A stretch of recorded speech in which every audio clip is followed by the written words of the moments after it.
გადავიდეთ ცოტა ხნით სომხეთში.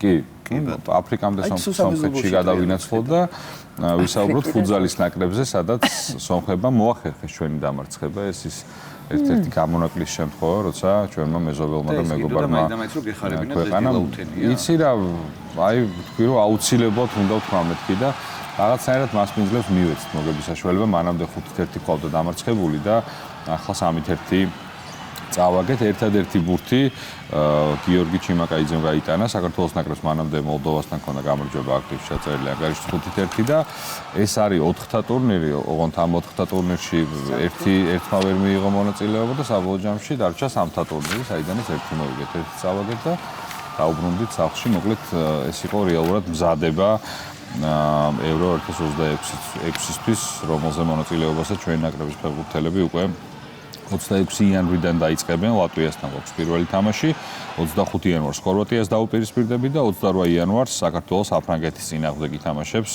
ასე რომ თავარია რომ ეს მოსამზადებელი პერიოდი გაიარეს ჩვენმა ფეხბურთელებმა და იმედია რომ ევროპას შევხვდებით კიდევ უფრო მაღალ დონეზე.